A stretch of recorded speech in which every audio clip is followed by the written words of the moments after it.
எல்லோருக்கும் வணக்கம். ஸோ இன்றைக்கி நம்ம பார்க்க போகிற கண்டென்ட் பார்த்தீங்கன்னா ஃபாரின் இன்ஸ்டிடியூஷனல் இன்வெஸ்டர்ஸ் அவங்க வந்து எந்தெந்த ஸ்டாக்லாம் பை பண்ணியிருக்காங்க இன்றைக்கி அப்படின்றது எப்படி கண்டுபிடிக்கிறது அப்படின்றத பார்க்க போகிறோம். ஸோ அதை மட்டும் வச்சு பார்க்காம அது கூட ஒரு சில ஃபண்டமெண்டல் அனாலிசிஸும் பண்ணணும். அதையும் எப்படி பண்ணுறதுன்னு பார்ப்போம். ஸோ எப்படி நம்ம செலக்ட் பண்ணுறது, ஃபாரின் இன்ஸ்டிடியூஷன் இன்வெஸ்டர்ஸ் பை பண்ண ஸ்டாக்ஸை எப்படி செலக்ட் பண்ணுறதுங்கிறது தான் நம்ம இந்த வீடியோவில் பார்க்க போகிறது. ஸோ இதில் பார்த்தீங்கன்னா இது போன வீடியோவில் செக் பண்ணி நான் போட்டிருக்கேன். நார்மலாக ஒரு ஸ்டாக்கை செலக்ட் பண்ணும்போது ஸ்டாக்ஸை ஃபில்டர் பண்ண வேண்டியிருக்கும். ஒரு பர்டிகுலர் கண்டிஷனை யூஸ் பண்ணி ஃபில்டர் பண்ண வேண்டியிருக்கும். அதுக்கப்புறம் ஃபண்டமெண்டல் அனாலிசிஸ் பண்ணணும், அப்புறம் டெக்னிக்கல் அனாலிசிஸ் பண்ணணும், அப்புறம் பை ஆன் டிப்ஸ். இதுதான் வந்து நம்மளுடைய ஸ்டெப்ஸ், நம்ம ஃபாலோ பண்ணுற ஸ்டெப்ஸ். இந்த ஸ்டெப்ஸை பற்றி நம்ம ஆல்ரெடி போன வீடியோவில் போட்டிருப்பேன். நீங்கள் கொஞ்சம் அதை பார்த்தீங்கன்னா அது ஈஸியாக இருக்கும். ஓகே, ஸோ இப்போது ஃபண்டமெண்டல் அனாலிசிஸ் பண்ணுறதுக்கு பேசிக்கான ஒரு சில பேராமீட்டர்ஸ் என்னென்ன அப்படின்றத நம்ம போன வீடியோவில் பார்த்தோம். அந்த பேராமீட்டர் மட்டும் நான் ஜஸ்ட் ரீகால் பண்ணிடுறேன். பி ரேஷியோ, ஆர்ஓசிஇ, ஆர்ஓஇ, டிவைடட் yield, face value, market value, book value, இது அவ்வளவும் நம்ம போன வீடியோவிலே பார்த்தோம். நான் ஓரளவுக்கு டீட்டெயில்டாகவே எக்ஸ்பிளைன் பண்ணியிருந்தேன் ஒரு விஷயத்தையும். நீங்கள் போன வீடியோ பார்த்தீங்கன்னா எனக்கு கொஞ்சம் யூஸ்ஃபுல்லாக இருக்கும். ஓகே, ஸோ இதில் வந்து ஒரு சம்மரி மாதிரி சொல்லிடுறேன். போன வீடியோவில் வந்து டீட்டெயில்டாக பார்த்துருந்தோம். ஸோ இதில் வந்து ஜஸ்ட் ஒரு ரிமெம்பரன்ஸ்க்காக, ஒரு ஞாபகப்படுத்துகிற மாதிரி ஒரு சின்ன சின்ன விஷயங்களை சொல்லிடுறேன். பிஇ ரேஷியோ வந்து 10க்கு மேலே இருக்கணும், 10க்கு மேலே இருக்கணும். ஆர்ஓசிஇ பார்த்தீங்கன்னா அதோடைய வேல்யூ வந்து 20க்கு மேலே இருக்கணும். 20 அண்ட் மேலே, 20 விட அதிகமாக இருக்கணும். ஆர்ஓஇ பார்த்தீங்கன்னா 15க்கு மேலே இருக்கணும். அப்புறம் ஃபேஸ் வேல்யூ 10க்கு மேலே இருக்கணும். ஸோ இந்த மாதிரி ஒரு மினிமம் லெவலை வந்து நம்ம ஃபைனலைஸ் பண்ணி வச்சுருந்தோம். இது என்னுடைய ஒப்பீனியன். உங்களுக்கோ இல்லை மற்ற எக்ஸ்பர்ட்ஸ் இருப்பாங்க, செபி ரெஜிஸ்டர்ட் அனலிஸ்ட் இருப்பாங்க, அவங்களுக்கு வேறு மாதிரியான ஒப்பீனியன் இருக்கும். நீங்கள் அவங்களோட கேட்டுக்கோங்க. என்னுடைய ஒப்பீனியன் இதுதான். ஓகே, ஸோ இப்போ நம்ம நேராக ஸ்க்ரீனருக்குள்ளே போயிடலாம். இப்போ ஸ்க்ரீனரில் பார்த்தீங்கன்னா screener.in அப்படின்னு போயிடலாம்.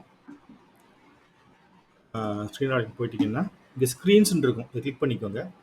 ஸோ ஃபஸ்ட்டு இந்த ஸ்க்ரீன்ஸ் கிளிக் பண்ணிட்டீங்கன்னா பாப்புலர் ஸ்டாக் ஸ்க்ரீன்ஸ் அப்படின்னு இருக்கும். அதில் பார்த்தீங்கன்னா FII பையிங்னு இருக்கும். ஸோ இதை கிளிக் பண்ணிக்கோங்க.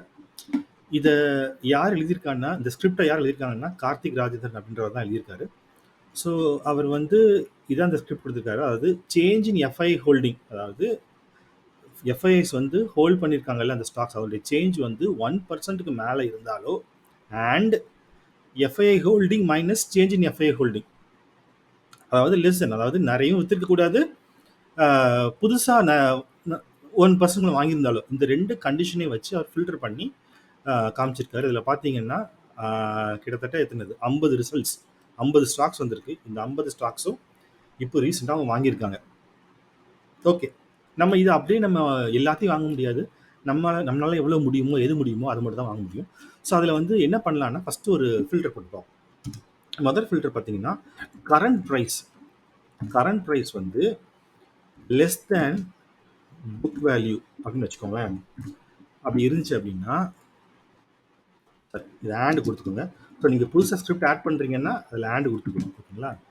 ஓகே, ஸோ இதில் நம்ம இன்னொரு ஃபில்டர் போடுறோம். என்ன ஃபில்டர் போடுறோம்னா current price is less than book value. அதாவது ஸ்டாக் வந்ததுக்கப்புறம், ஸ்டாக்ஸ் வந்து புதுசாக மார்க்கெட்டில் வந்ததுக்கப்புறம் இந்த பிபிடியில் பார்த்தோம்ல, அதாவது இதுதாங்க அது.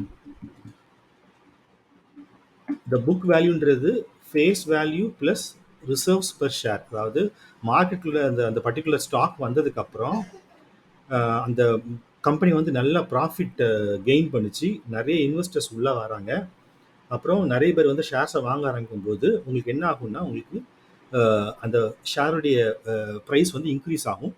அதுதான் பார்த்தீங்கன்னா book value. So book value எப்போவுமே reserves per share plus face value, இதான் வந்து புக் வேல்யூ. அதுக்கப்புறம் என்னென்னா இந்த மார்க்கெட் வேல்யூன்றது என்னென்னா, ஆல்ரெடி நான் சொல்லியிருப்பேன் அதை. அதாவது நம்ம புல் மார்க்கெட், பியர் மார்க்கெட்டை பேஸ் பண்ணி அந்த பர்டிகுலர் ஷேர் வந்து மேலே போகலாம், கீழே போகலாம்.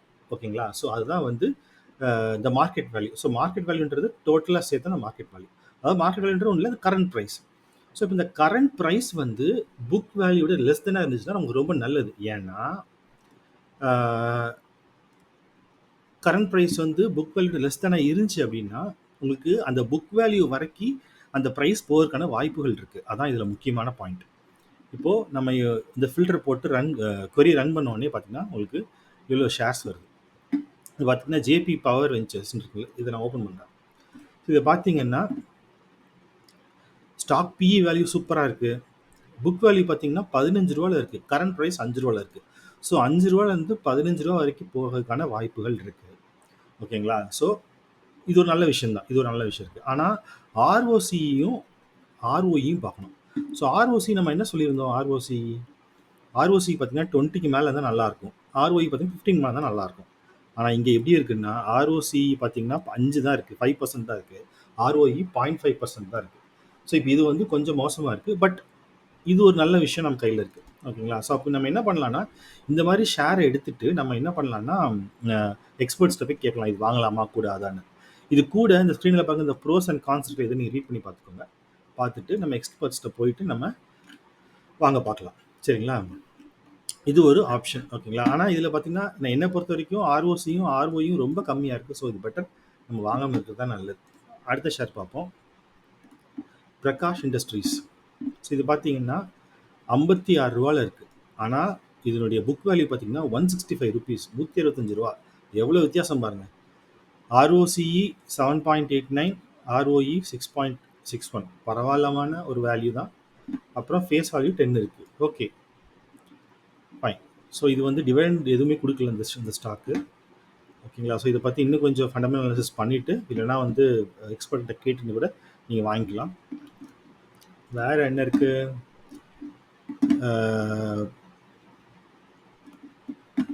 பாரதியா இன்டர்நேஷ்னல். இப்போ வேல்யூவே இல்லை, 184 இருக்குது. ஆர்ஓசி ஆர்ஓஇ சான்ஸே இல்லை. ஓகே, வேணாம், இந்த ஸ்டாக் வேண்டாம். ஏரிஸ் அக்ரோ இது பார்த்தீங்கன்னா 159, 187. Okay, ROC 14, ROE 6.82. பரவாயில்ல.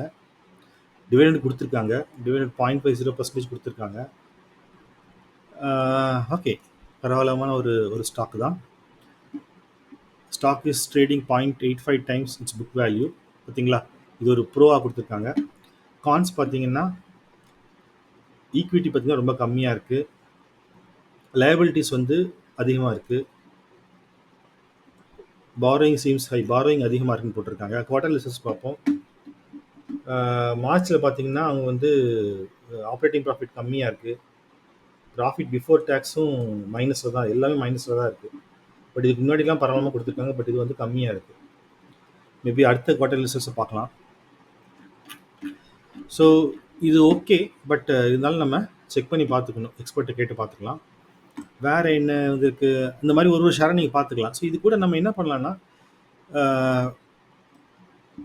Current price less and book price போடாமல் நம்ம வந்து டிவைடெண்ட் ஈல்டு எவ்வளோ கொடுத்துருக்காங்க டிவைடெண்ட் பார்த்தீங்கன்னா should be greater than 1%. அப்படியே ஓட்டுக்கலாம். போட்டு ரன் திஸ் கொடுத்துன்னு வச்சுக்கோங்களேன். பாருங்கள், ஒரு 3 ஸ்டாக்ஸ் வருது. Very good. இந்த ஸ்டாக்ஸை பார்ப்போம் எப்படி இருக்குன்னு. Ircon international. So Ircon international பார்த்தீங்கன்னா கரண்ட் ப்ரைஸ் வந்து அதிகமாக தான் இருக்குது. ரொம்ப அதிகமாக இல்லை, ஓரளவுக்கு 30 அதிகமாக இருக்குது. Okay, ROC super. சூப்பர்னு இல்லை, ஓகே, ஓரளவுக்கு ஓகே தான். ஆர்ஓஇ பரவாயில்ல, 15 மேலே இருக்குது. ஃபேஸ் வேல்யூ 2 தான் இருக்குது. டிவைடெண்ட் ஈல்டு நல்லா கொடுத்துருக்காங்க. 3.07% கொடுத்துருக்காங்க டிவைடெண்ட் ஈல்டு. ஓகே, ஸோ பயங்கரமாக ஏறி இருக்குது. ஐ திங்க் பீக்கில் இருக்குன்னு நினைக்கிறேன் அந்த ஸ்டாக்கு.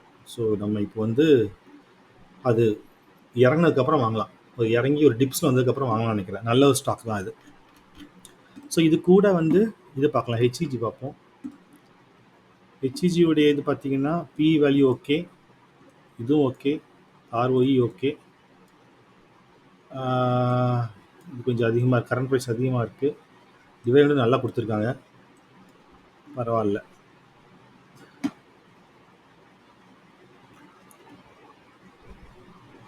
சேல்ஸ் க்ரோத் வந்து கம்மியாக இருக்குது. ஓகே, இதனுடைய குவார்டர் ரிசல்ட்ஸ் பார்த்தீங்கன்னா சூப்பராக கொடுத்துருக்காங்க. குவார்டர் ரிசல்ட்ஸ் பரவாயில்ல, நல்லா தான் இருக்குது. ஆப்ரேட்டிங் ப்ராஃபிட்டும் பார்த்தீங்கன்னா பாசிட்டிவ்ல தான் இருக்குது, எல்லாமே பாசிட்டிவ்ல தான் இருக்குது. ஓகே, ஸோ இது ஒன்று. அப்புறம் டாடா மெட்டாலிக்ஸ் இது பார்ப்போம்.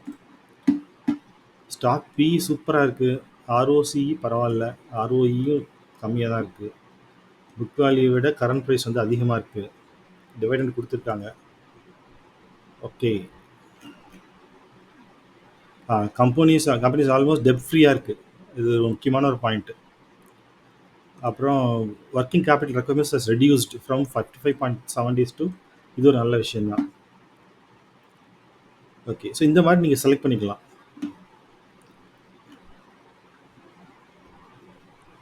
டிவைடண்ட் பே அவுட் பார்த்தீங்கன்னா கம்மியாக இருக்குன்னு போட்டிருக்காங்க.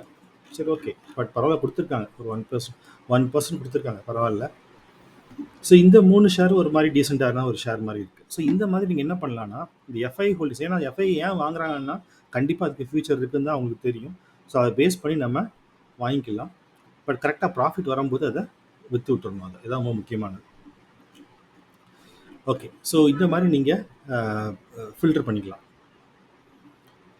ஓகே, ஸோ இதோட நிறைய ஃபில்டர்ஸ் ஸ்க்ரீனர்ஸ் query நான் நிறைய போட்டு வச்சுருக்கேன். ஸோ நம்ம ஒன்று ஒன்றா பார்ப்போம், ஒரு நாளைக்கு ஒரு வீடியோவாக பார்ப்போம். நம்ம நாளைக்கு இல்லை மோஸ்ட்லி நாளைக்கு வந்து ஒரு ஸ்ட்ராட்டஜி ஒன்று, ஒரு ஒரு ஸ்ட்ராட்டஜி ரெடி ஆகிட்டு இருக்கு. ஒரு 2 வீக்ஸாக நான் அதான் டெஸ்ட் பண்ணிட்டு இருந்தேன், சூப்பராக ஒர்க் அவுட் ஆச்சு. அதை நம்ம என்னென்னு பார்ப்போம். ஓகே மக்களே, நன்றி.